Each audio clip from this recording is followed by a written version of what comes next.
My name is Roy Richardson. I'm the Vice President and Chief Security Officer of Aurora InfoTech. I head up the security divisions for our organization. We are a managed security services provider based here in Orlando. We provide cybersecurity the world over from our sunny location here. So we hyper-focus on the architectural, engineering, and construction industries. But cybersecurity is such a vast issue that spans across many different niches that while we typically focus on the AEC vector or vertical, I would say, we have customers literally that touches almost every niche that there is out there. We've been in business since 2016. We've grown, I would say, selectively. We're not the right fit for everyone because we're not the cheapest out there, but that's by design. We really want to get involved with businesses who take cybersecurity very seriously and that are willing to make the financial and time commitments towards cybersecurity. I would say that last year was one of our best years. We doubled our revenue, doubled our customers base. We have plans to even, I would say right now, we have surpassed our goals for this year. And are well on to breaking last year's records. We look at cybersecurity as a layered approach. You need to have the different layers in there to be able to have a ground to stand on in the event, not if something happens, but when something happens. And so going from that perspective, we look at much like fortresses of the past. We spend a lot of time looking outwards, but we also have products and solutions that look inwards. So what am I talking about that? Where we do have managed endpoint detection and response that is tied up with a security operations center. All our solutions and services that we provide to our clients are monitored, managed 24/7 by a security operations center. We also do threat hunting on the insides and taking into account that, hey, despite having these layers and despite looking outwards, chances are that an adversary or a threat actor could actually look from the inside out. So we're proactively, I would say, hunting the inside realm to see what could resemble some type of threat activity taking place and then arresting that in its process. Zero trust, of course, right? Ring fencing, which are ThreatLocker's, the ThreatLocker solution, application whitelisting. And we look at it from this perspective, is that, while we spend a lot of time putting the tools and processes in place to protect the perimeter and the core of the environment, chances are that we may have applications that can be weaponized. And so we want to put guardrails around those applications and saying, hey, you know what? Application X, you have a right to go out to the internet, but you may only go to your update servers and you may only, run your updates, but you may not interact with this part of the operating system. We use a number of ThreatLocker resources. First and foremost, I would say the Cyber Hero support team, which is second to none that's out there. And I really, tip my hat off to ThreatLocker for the team that it has built and the response and support that team provides to us and other MSPs out there. We, of course, also use the knowledge base extensively. We utilize the ThreatLocker University. We utilize the marketing resources that are available to us as a ThreatLocker partner. And then some of the blogs and some of the public-facing marketing collateral, I would say, that you have, or educational collateral that you have that we pass on to our clients and prospects as well. We started looking for a zero trust security solution because we came to realize that while we could put a perimeter around the infrastructure of our clients or our own, there was always the managing the applications and resources that are within that perimeter was problematic, and especially being able to get down to a granular level. I can give you some examples. In the past, for example, and as with most IT companies dealing with certain applications, you would need to actually provide the end user with administrative level access so that application can run. ThreatLocker solves that problem for us with elevation control. We can elevate that particular application for the period that it's being used or even updates, etc. We don't have to provide admin level access to that individual user. But more so in terms of ring fencing. and putting the guardrails around applications in terms of what it may interact with and what it may not interact with. And so that was, I would say, an area that was really missing, that ThreatLocker filled that void. It was something we were looking for. We just didn't know which application was out there that could do it. And then, of course, we met Danny, had some discussions, and the rest was history, as they say. I'll be honest with you. So we met ThreatLocker by, ThreatLocker came actually as a reference to us from one of our partners. And while we had been looking for a solution, we didn't necessarily know what we were looking for. We know what we wanted the solution to do. We just didn't know there was a solution out there. So to answer your question, I would say that we probably were looking for a solution for a year or two to give us more control in the environment. And then, of course, like I said, meeting with Danny, having discussions, having an understanding of what ThreatLocker was, what it could do, and then demoing it in our own environment, and then seeing the benefit of that. We have since taken that and made ThreatLocker, it's a standard part of our security stack today. I would say one of the biggest challenges that we faced prior to implementing ThreatLocker was, having the granular control over applications, and of course elevation control, right? As that whole issue of providing that admin level access, sort of making that user administrator on their daily driver account really was a problem for us, because while we could implement the security stack, that user having admin level access means that if they were ever infiltrated, or if they got tired of the security stack, they had the necessary rights to uninstall. So that was a problem for us. The other issue, of course, is when you're working in an environment where you don't have control of the applications or the application environment, I would say, it becomes a wild west. You really cannot limit what comes into the environment, what is installed, versioning, right, etc. So those are all areas where I'd say we faced challenges before, where we were looking for a solution that ThreatLocker actually stepped in and actually fit that mold for us. The decisions, or I would say the criteria that we looked at when we were deciding on ThreatLocker, first and foremost, it was relatively an easy decision for us. I mean, Danny came to our office and sat with us for about an hour and went through the ins and outs. I think we got, and this was back in the early years when Danny was actually going out and doing these types of things, but we got probably a look under the hood that most people, perhaps didn't, and coming directly from him. And so it clicked and made sense right away for us. The price point would not put it where it's, sort of non-competitive, and certainly out of reach for our customers. It really checked off all the things we were looking for and more. Some things that we didn't think of that, so it was a relatively easy decision for us. Even if you think of from security as a whole, I mean, we've always known about trust but verify. That goes out the door with cybersecurity, and particularly with zero trust. We have to verify before trusting.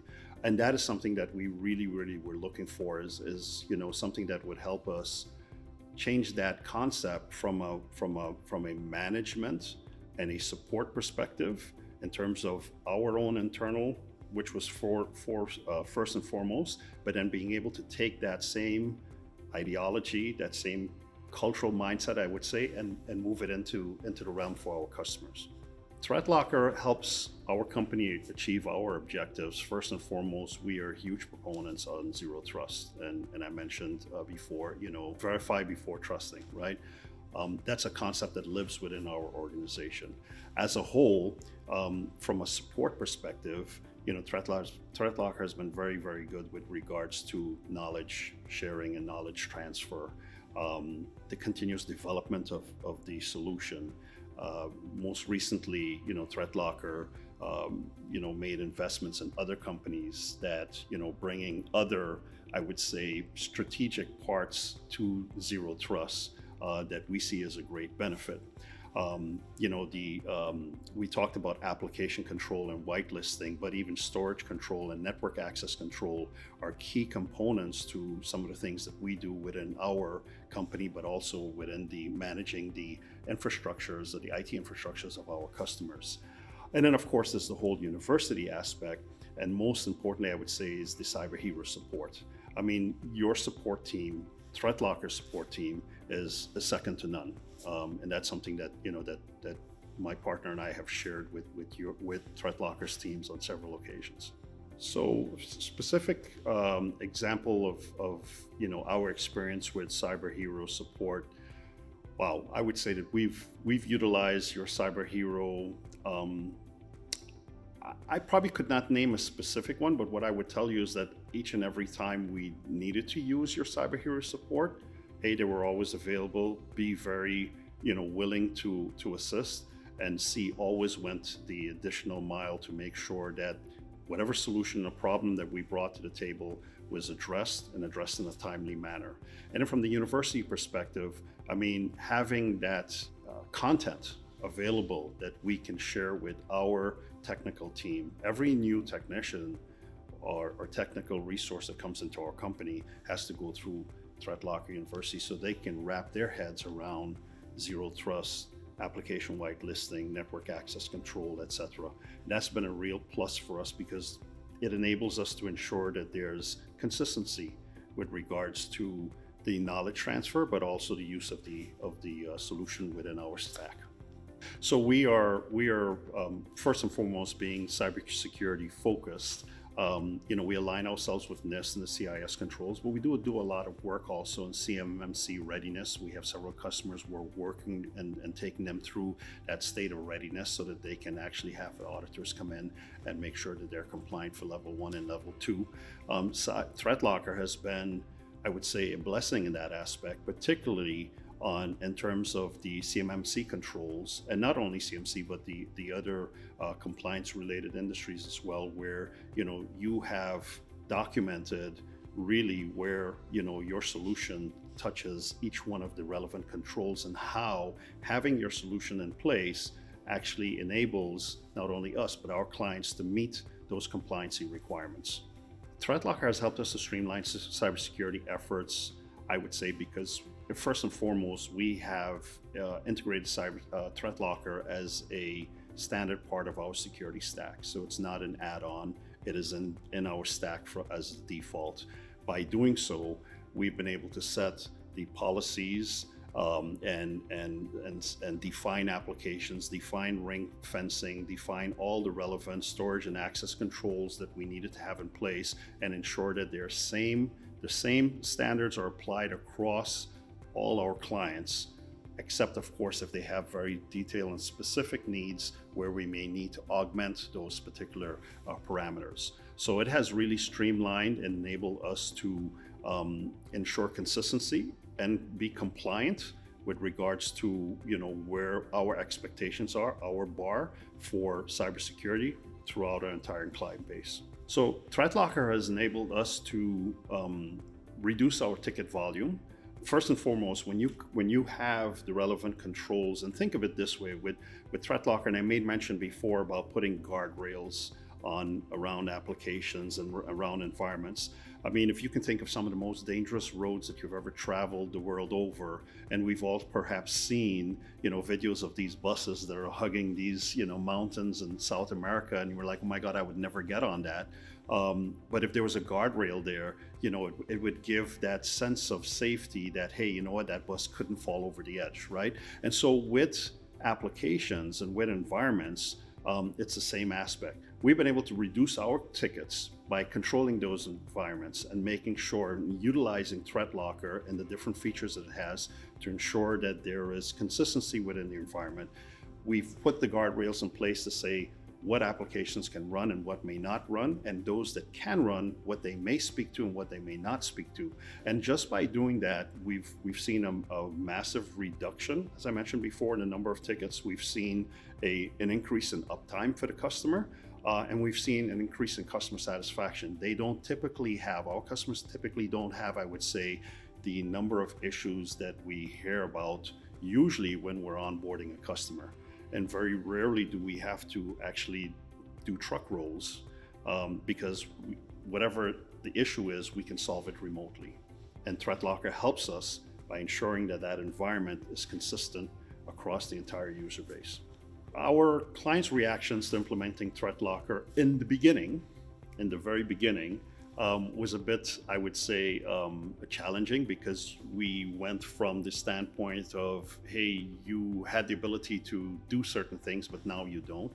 And through ongoing education, through changing of the mindset, and we do a lot of security awareness with our customers. I mean, not only in terms of the actual ongoing, security awareness training, but I mean live, trainings on a quarterly basis, and teaching the concept of zero trust, teaching the concept of, verifying before you trust, and explaining why it is important that we not only have that from a cultural perspective, but we have it from a technological perspective as well, which is where ThreatLocker fits into the mix. Why is it that, you may be able to run an application, or you may need to first have an application allow listed before you can run it? Because we need to validate that that application is indeed what it says it is, right? And so by going through the security awareness, by going through the educational part of it, we've been able to really streamline the resistance, so to say, on that we initially saw in the beginning. I can tell you, most recently we had a customer who reached out to our account rep and his account rep and said, hey, I feel like I'm not able to do things anymore, and after a discussion with her, he understood why things are the way they are. You're asking us to manage and secure your environment. We need to make sure that we have the proper guardrails in place, that, Jerry the hacker can't just send you an email that drops a script that runs, in the wild, and at the end you still want to hold us responsible. No, we're going to make sure that that script can't run from the beginning, even if it drops. And this is where zero trust comes in. This is where application whitelisting and application allow listing, I should say, and ring fencing, etc., comes in. So once you explain that concept, and we use a lot of analogies, it gets to them. It gets, they understand, and it goes over well. I would say that every achievement that we have accomplished with our business, ThreatLocker has been a key part of that, particularly since it's an integral part of our stack. It's part of our, it's us in terms of the subject matter expertise that we share with clients and prospects. It's part of our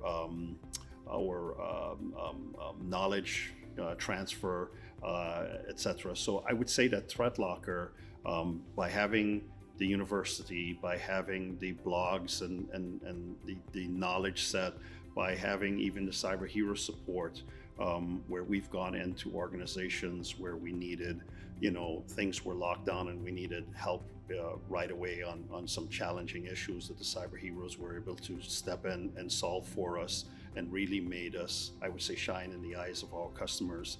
I mean, so yeah, I can continue on and on and on, but I would say that ThreatLocker has been an integral part of where we are today.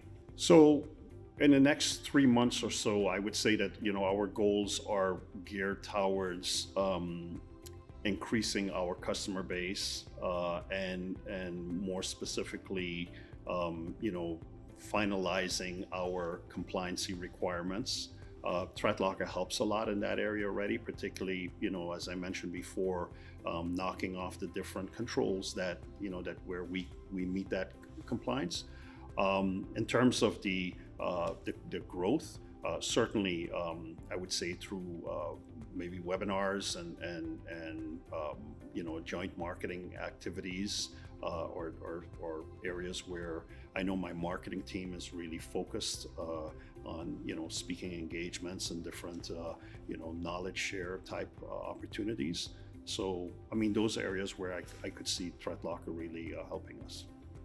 I would say that some of the biggest challenges that our industry is beginning to face and will certainly continue to face is artificial intelligence. And particularly as it relates to, AI is really, really cool in a lot of things that it can do and how it can help businesses leverage their reach and growth, etc. But we have to remember that, developments in technology do not only benefit one side of the fence, it also benefits the other side of the fence. And so threat actors or malicious actors are also looking at how they can utilize artificial intelligence. We've already seen where, a lot of really, really well-crafted, phishing campaigns, et cetera, that are AI generated. That's going to be a key component. I think, the other part is, particularly with artificial intelligence, and I see both sides of the coin, so I'm not, standing on one side of the fence or the other. I'm for it. But I think that it needs some guardrails with regards to, what can and cannot be done. I think ThreatLocker is in a really, really good position, particularly with what it does already, with regards to helping us perhaps, fight off some of the threats that may be coming down the pike as a result of that. Before you needed to have a programmer who had years of experience to be able to write malware. Today, you could have, an AI engine do that for you. That's really scary, And then what is the answer to that, right? So that's, I would say AI would be one of the key areas where I see as a whole, the industry really needs to start focusing on, not only on the good part of it, but specifically focusing on what the fallout could be and what steps needs to be implemented now to sort of counter that. If I had to take today, being the Chief Security Officer, take every tool that we use in our security toolkit, if I had to boil it down to two, ThreatLocker would be one of them, okay? And so yes, we would highly recommend ThreatLocker. It would, like I said, and if I've narrowed it down to two that I couldn't move forward with, tells you already in terms of where we feel ThreatLocker is, in terms of level of importance for our organization, level of importance for our clients.